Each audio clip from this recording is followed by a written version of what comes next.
dilanjutkan kemudian 5 Romawi. Alasan permohonan pra-peradilan bahwa untuk mengajukan permohonan pra-peradilan ini dapat kami uraikan hal-hal yang kami anggap tindakan termohon bertentangan dengan peraturan perundang-undangan, yaitu A. Pemohon tidak pernah diperiksa oleh termohon pada proses penyelidikan sejak tahun 2016 sampai dengan pemohon ditetapkan sebagai tersangka. 1.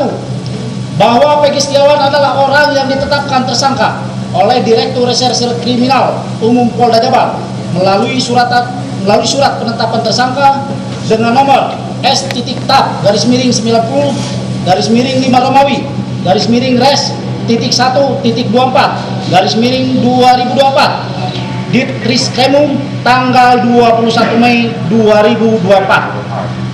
2. Bahwa penetapan tersangka tersebut Peggy Setiawan dianggap oleh penyidik melakukan perbuatan yang melanggar dan diancam pasal 80 ayat 1 ayat 2 junto pasal 81 ayat 1 Undang-Undang RI nomor 35 tahun 2014 tentang perubahan atas Undang-Undang RI nomor 23 tahun 2002 tentang perlindungan anak dan atau pasal 340 KUH pidana dan atau pasal 338 KUH pidana junto pasal 55 ayat 1 ke 1 KUH pidana yang terjadi pada hari Sabtu tanggal 27 Agustus 2016 sekitar antara jam 22.00 WIB di Jalan Perjuangan Kampung Situgangga depan SMPN 11 Cirebon, Kecamatan Kosambi, Kota Cirebon dengan pelapor atas nama Rudiana.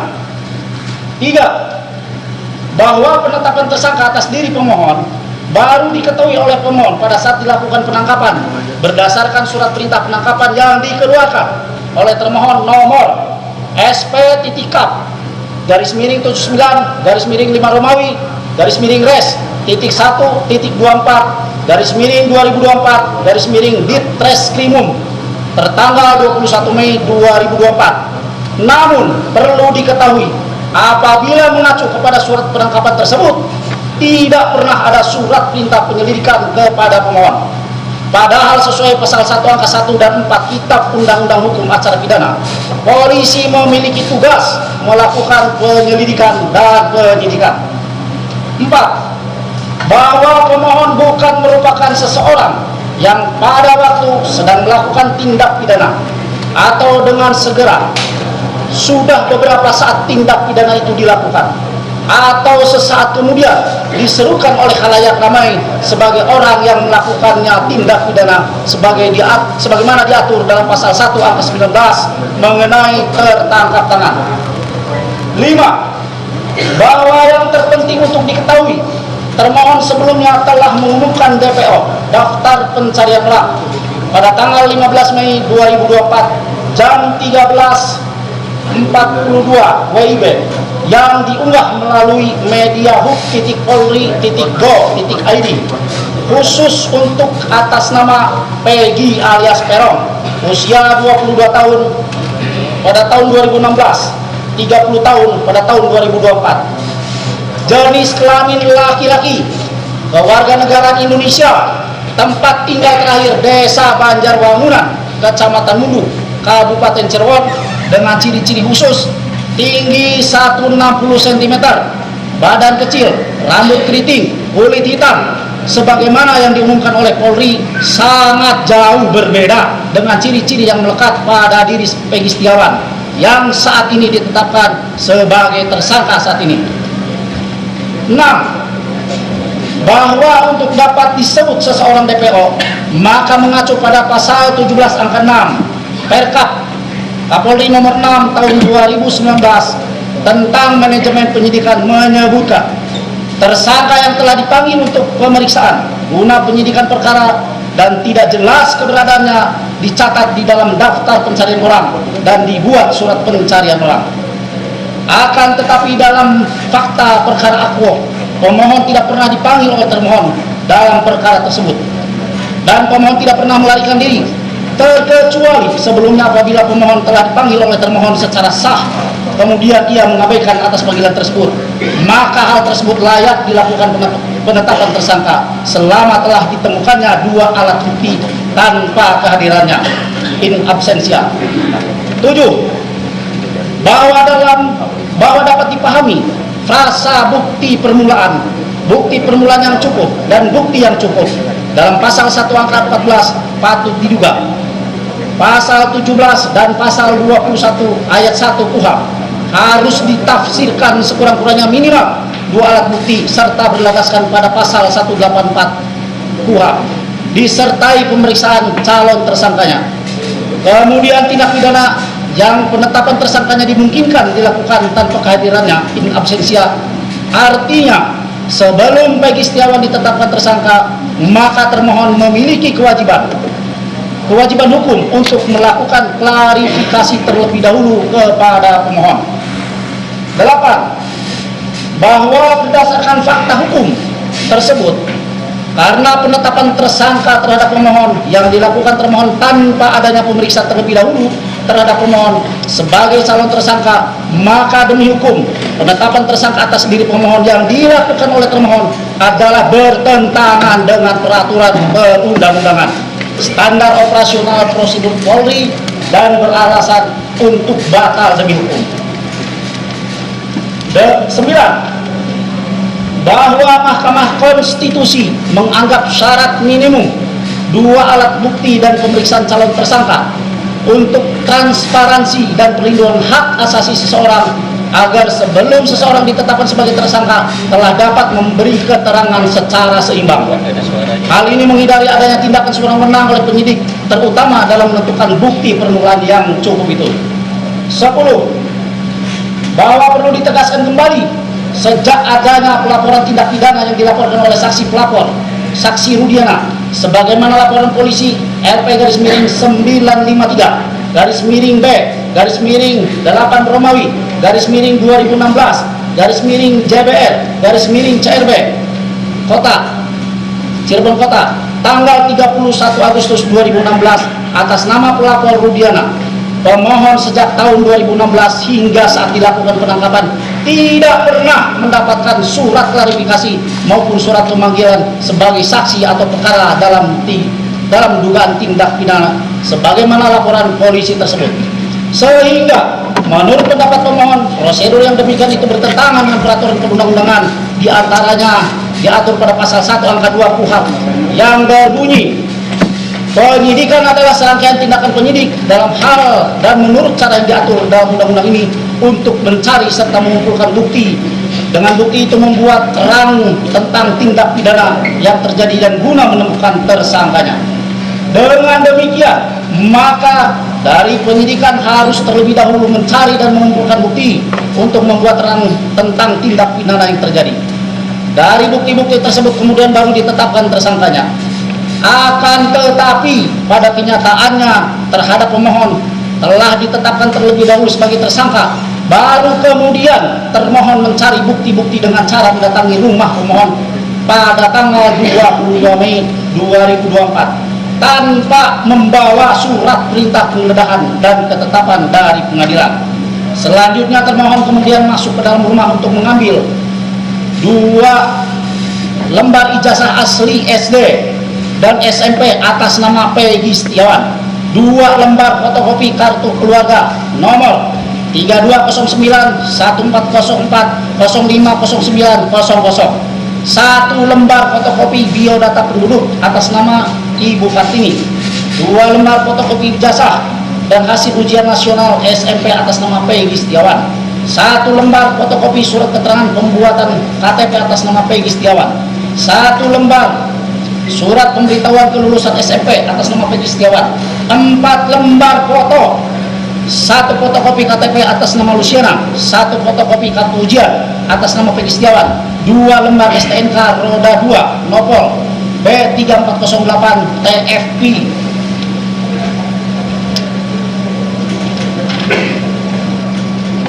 dan B6247 TIK beserta 2 kunci kendaraan, 1 lembar asli surat kelahiran atas nama Peggy Setiawan, 1 kartu KIP atas nama Peggy Setiawan, 2 buku rapot asli SD dan SLTP atas nama Peggy Setiawan, foto dan 2 dus HP Infinix dan Samsung Galaxy A05, sehingga asumsi pemohon terhadap tindakan termohon adalah suatu bentuk penggeledahan yang melanggar hukum atau inkonstitusional, karena termohon tidak menyerahkan surat perintah penggeledahan yang sah menurut hukum dan penetapan pengadilan, tidak berdasarkan prosedur atau tanpa izin pengadilan.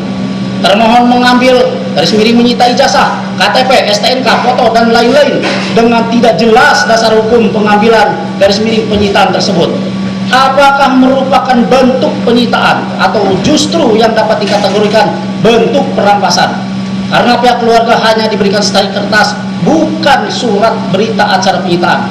Selanjutnya terbukti juga termohon baru memanggil para saksi untuk dimintai keterangan setelah pemohon dinyatakan sebagai tersangka.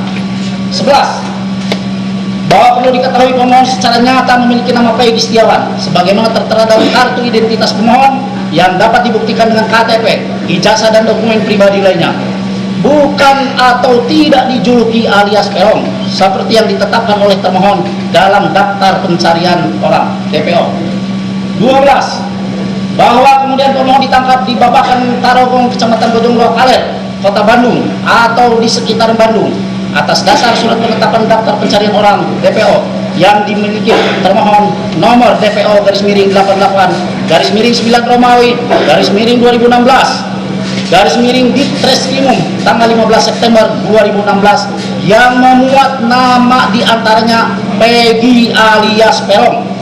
Namun faktanya bila dicocokkan dengan identitas pemohon sangat tidak cocok, sehingga pemohon beranggapan bahwa tindakan penangkapan yang dilakukan termohon kepada pemohon adalah keliru dan sewenang-wenang. Hal ini melanggar hak asasi manusia, oleh karenanya juga melanggar KUHP, sehingga dapat dipastikan bahwa tindakan termohon menangkap pemohon di Bandung itu adalah salah. Dengan demikian, maka permohonan pra peradilan ini haruslah dikabulkan dan dinyatakan pemohon haruslah dilepaskan dan dipulihkan nama baiknya. 13. Bahwa sebagaimana diketahui pemohon tidak pernah dilakukan pemeriksaan dalam kapasitas pemohon sebagai saksi atau calon tersangka. Akan tetapi pemohon langsung dilakukan penangkapan dengan sebagai saksi oleh termohon, sehingga tidak dengan seimbang pemohon dapat melakukan klarifikasi terhadap apa yang dituduhkan kepada pemohon. Pemohon hanya diperiksa untuk pertama kali oleh termohon pada saat setelah dilakukan penangkapan dan ditetapkan sebagai tersangka, yakni pada tanggal 21 Mei 2024. 14. Bahwa termohon tidak memenuhi asas praduga tak bersalah sebagaimana diatur dalam KUHP. Dengan demikian tindakan termohon tersebut dikategorikan telah melanggar ketentuan pasal 183, pasal 21, pasal 27 KUHP. Artinya cacat prosedur dalam penangkapan pemohon sebagai tersangka, atau dapat diartikan juga bahwa termohon telah berbuat sewenang-wenang dan melanggar aturan undang-undang dalam penetapan pemohon sebagai tersangka. 15. Bahwa berdasarkan putusan Mahkamah Konstitusi nomor 21 _PUU strip 12 Romawi _2014, frasa bukti permulaan yang cukup dan bukti yang cukup dalam pasal 1 angka 14, pasal 17 dan pasal 21 ayat 1 KUHP harus ditafsirkan sekurang-kurangnya 2 alat bukti sesuai pasal 184 KUHP disertai pemeriksaan calon tersangkanya. Tidak pernah dilakukan oleh termohon kepada pemohon dikarenakan putusan MK bersifat final dan mengikat serta berlaku asas res judicata. Putusan hakim harus dianggap benar serta putusan MK bersifat erga omnes, berlaku umum, maka harus menjadi rujukan dalam setiap proses pemeriksaan oleh termohon, dalam hal ini Direktorat Reserse Kriminal Umum Polda Jawa Barat.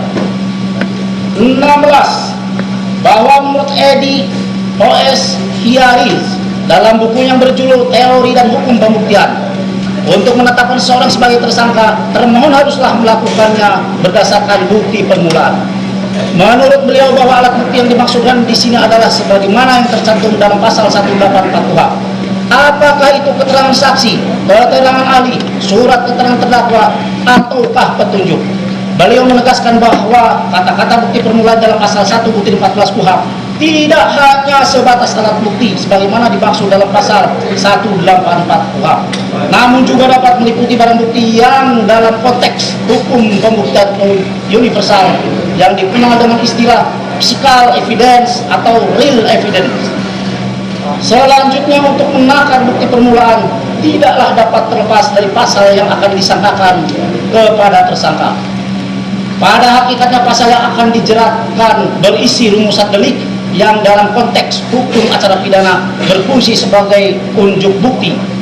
Artinya pembuktian adanya tindak pidana tersebut haruslah berpatokan kepada elemen-elemen tindak pidana yang ada dalam suatu pasal dalam rangka mencegah kesewenang-wenangan penetapan seseorang sebagai tersangka ataupun penetapan dan penahanan.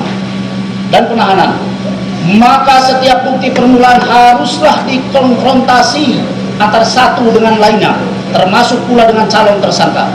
Mengenai hal yang terakhir ini, dalam KUHP tidak mewajibkan penyidik untuk memperlihatkan bukti yang ada padanya kepada tersangka. Berdasarkan doktrin, hal ini dibutuhkan untuk mencegah apa yang disebut dengan istilah unfair prejudice atau persangkaan yang tidak wajar.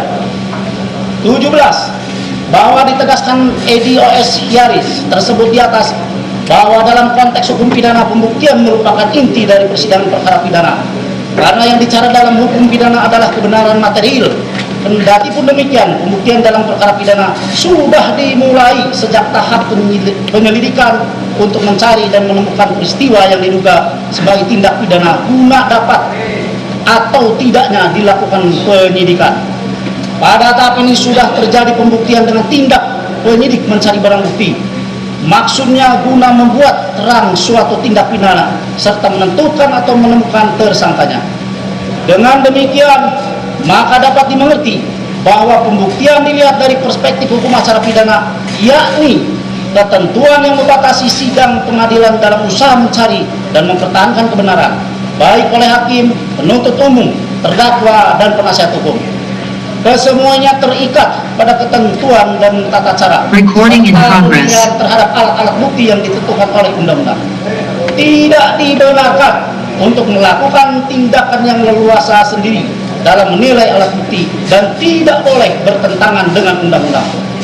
18. Dengan demikian jelas tindakan termohon tanpa pemeriksaan calon tersangka terlebih dahulu merupakan tindakan yang tidak sah, dan yang mulia majelis hakim memiliki alasan menuntut umum untuk membatalkan surat penetapan tersangka terhadap diri pemohon.